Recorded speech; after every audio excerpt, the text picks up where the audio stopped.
I'm Greg Giuliano. I'm an executive coach, organizational change consultant, and author. I believe leaders have the power to shape the future and change people's lives. I also believe people who challenge the status quo and go beyond usual and ordinary are rare. They're willing to go to the edge and push farther, over and over again. When I find these ultra leaders, I love to talk with them. In each episode, I talk with ultra leaders to learn how they do what they do and how they keep growing as leaders. I promise you a full dose of ultra leadership from other ultra leaders just like you in every conversation. We're at the edge of another episode. Let's jump in. Welcome to another episode of Ultra Leadership. I am thrilled today. My guest is Carolyn Henry. Carolyn is Vice President and General Manager of America's Regional Marketing at Intel. She's responsible for Intel's marketing activations across Canada, the United States, and Latin America, leading a group of 70-plus marketers across consumer, commercial, and gaming segments, as well as enterprise and data center marketing. Carolyn is an active and passionate board member of the Silicon Valley Education Foundation, focusing on STEM education for underserved students in the Bay Area in California, where she lives with her husband and young daughter.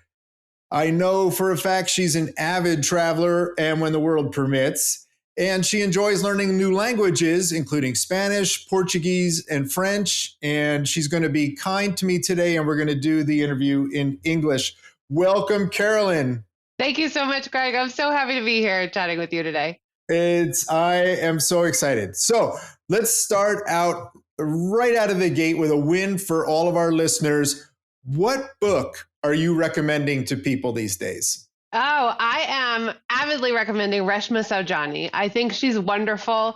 Her new book, Pay Up, is fantastic. And what I like the most about it is that she's taken a very introspective look and say, hey, I may have given some advice that was not complete or was wrong in the past, right? By telling women that all they needed to do was just lean in more or be braver, let go of perfection. There are systemic things that make it a little bit more difficult for us taking the stage here as women in the United States in particular. So I'm in love with that book and what she stands for. I love that. Yeah, it's not as easy as just leaning in, that there's a lot in our way. And so how do we break down those barriers and figure out ways to get through and get up and get around? I love that. Thank you for sharing that. You're welcome. So the leaders that I work with know that I am very big on intentionality and knowing how you want to show up and what you want people saying about you. You know all about brand as a master marketer.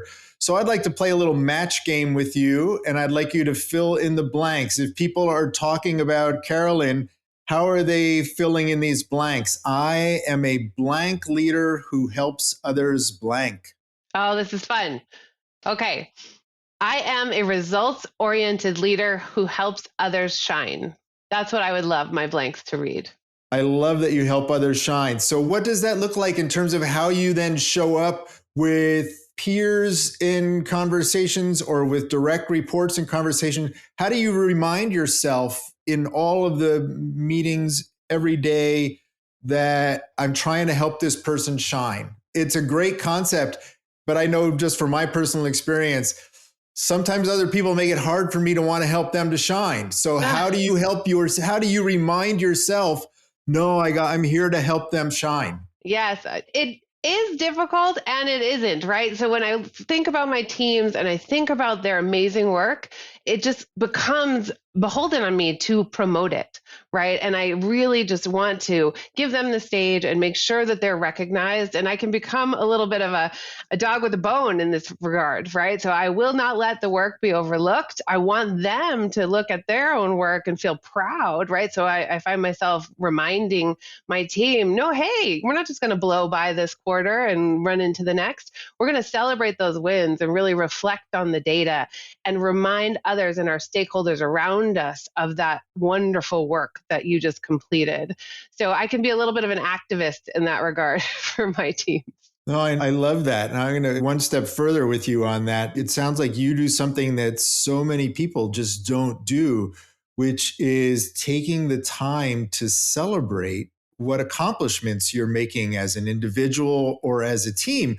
We just blow right by it and move on to the next thing. And so the fact that you're intentional about helping people and helping your team to know, stop.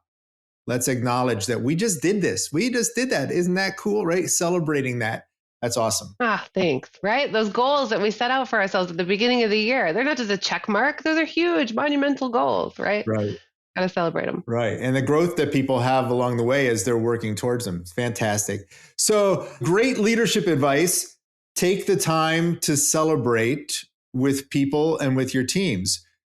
The opposite of that, I'd like to know what's the worst leadership advice you've ever heard?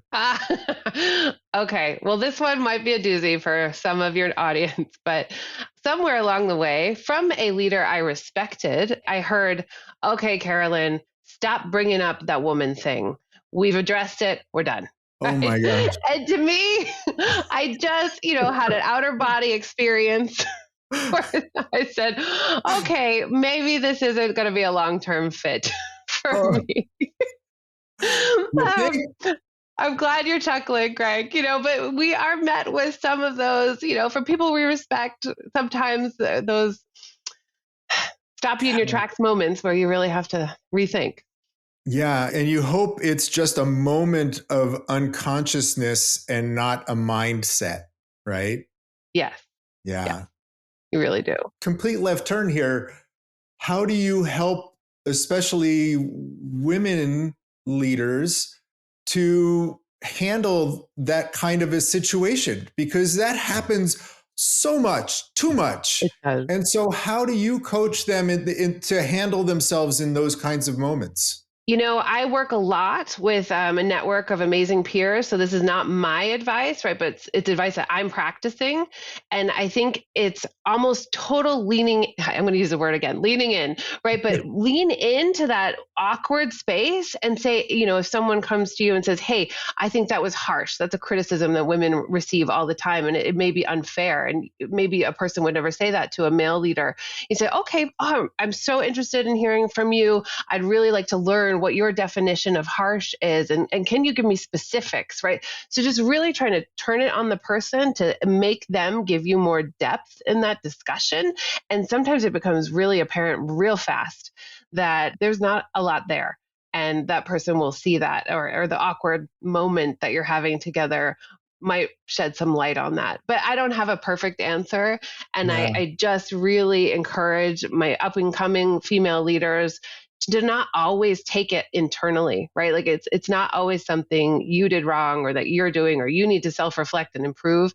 We need to put the mirror the other way sometimes. Absolutely. And I know in my work, working with leaders and reminding them, especially males, to be better allies and don't expect women always to call it out, that a man in a meeting can call out another man's bad behavior. Yes. When he notices this, that we need to be allies for one another and supportive of one another in that way. 100%. So you're always learning stuff and you're very observant about what's going on in the market, in the industry, at work. What's the biggest aha? We're always having aha moments. You think back about the last couple of months, what's been your biggest aha? I had a great one, Greg, and I think you'll appreciate it. I had an aha moment when someone told me, we're all volunteers. And I'll talk about this in a couple of different ways because it really made me pause and it helped in so many respects.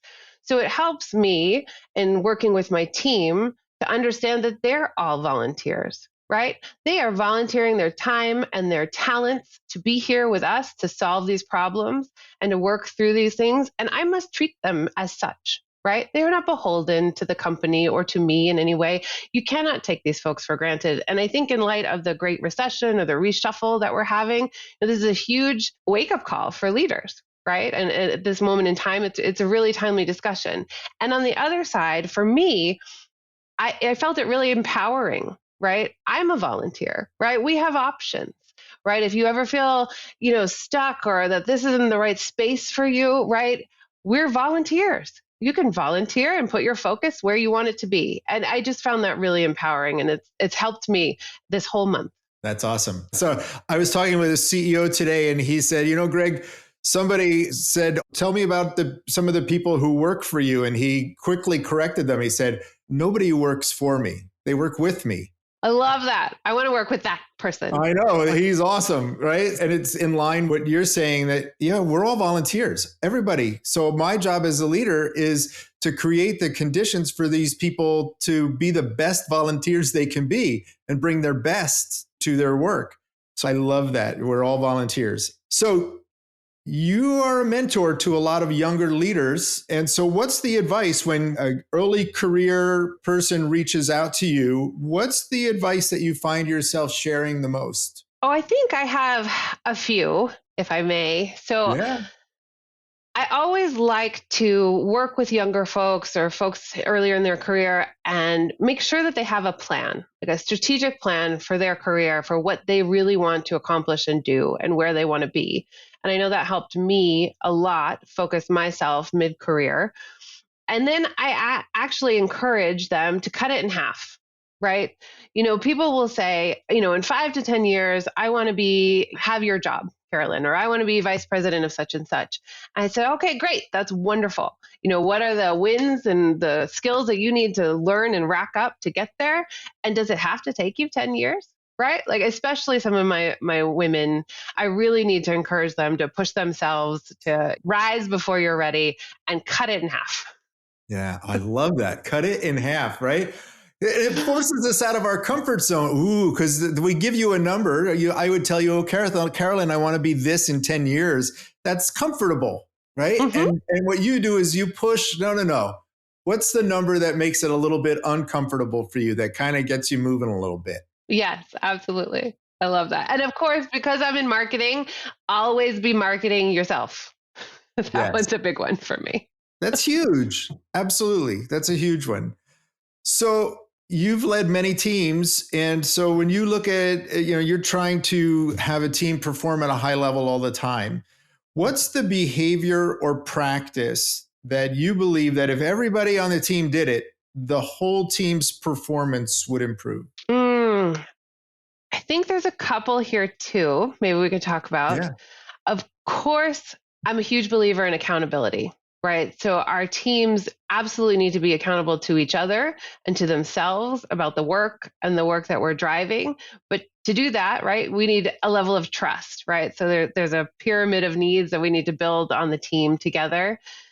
And then once you have that foundation, I see that ability to call each other and to ask and to request respectfully, for a different level of either teaming or collaboration or, work product, it becomes a lot easier.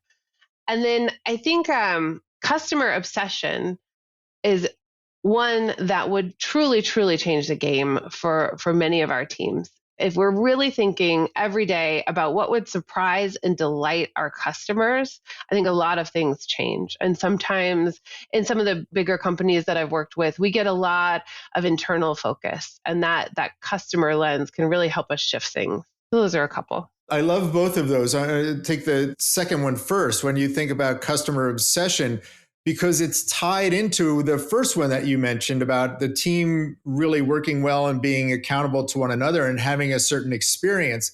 And so that intersect of a really optimized customer experience with a fantastic employee and team experience, they kind of go together. You're right. Yeah. Right. And the piece around accountability, I love. I know that a lot of the folks that I work with, helping them to get better at creating a culture of accountability. It kind of comes down to what you alluded to, that they trust one another enough to want to collaborate, want to cooperate, and work together, and getting better at communicating who's doing what and by when. And that becomes like the handshake. Okay, right? That promise of accountability in the way that we talk with one another, so important. It really is. And I love how you put those two together too, right? What kind of experience are we creating as a team for each other, right? And, are we customer obsessed with that first team? I love that.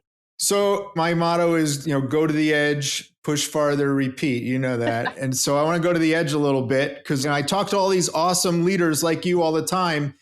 And I know that even those of you who are awesome, there's something that you might do that you get in the way of your own success sometimes, that we all have some habits that kind of trip us up sometime. So if you're willing, go to the edge with me here. How do you get in the way of your own success? Oh, I'm willing. I'm game. Thank you.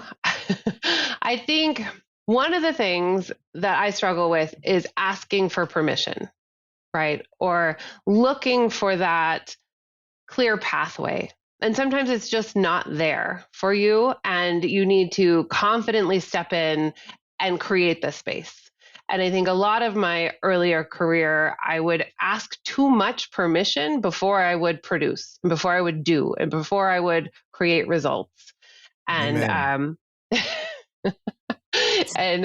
maybe other people can resonate with that. And This other person resonates with that. all right, we got a raised hand over here. The other one is I'm quite a bit of a worrier. And I'll say that as a behavior that has served me well, in my career and my planning with my family. I worry, I look ahead, and I try to make everything smooth, right? I try to anticipate all of the bumps and the roadblocks and all the things. But at some point, I think it's shifted, right? And it's shifted into catastrophizing or worrying too much about things that didn't happen or aren't going to happen, and not focusing enough on what would it look like if it went right. And I think that was a major shift that I'm still trying to make.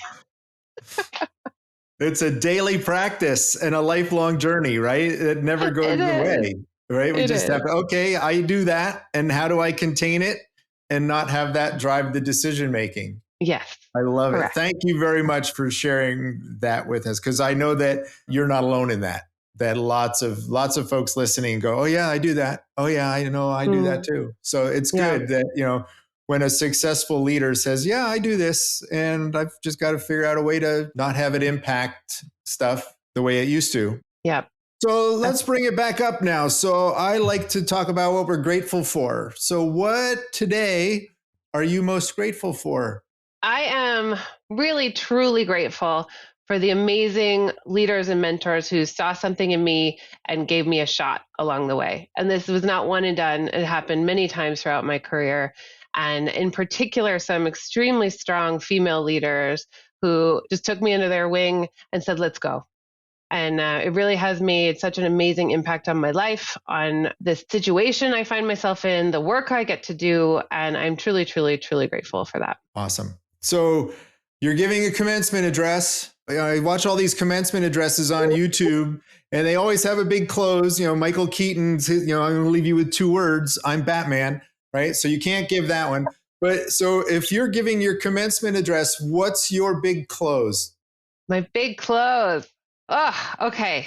It is rise before you're ready. Just go.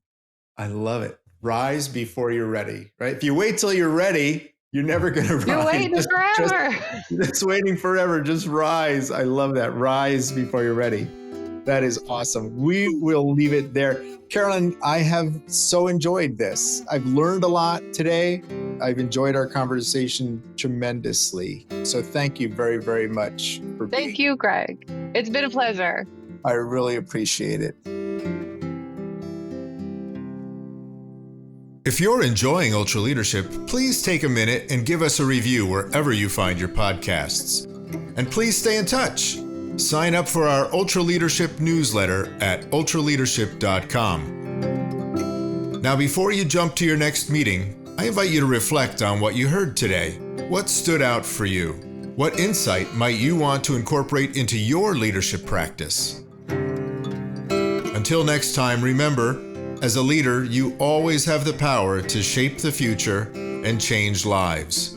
So go to the edge and push farther. Thanks for listening.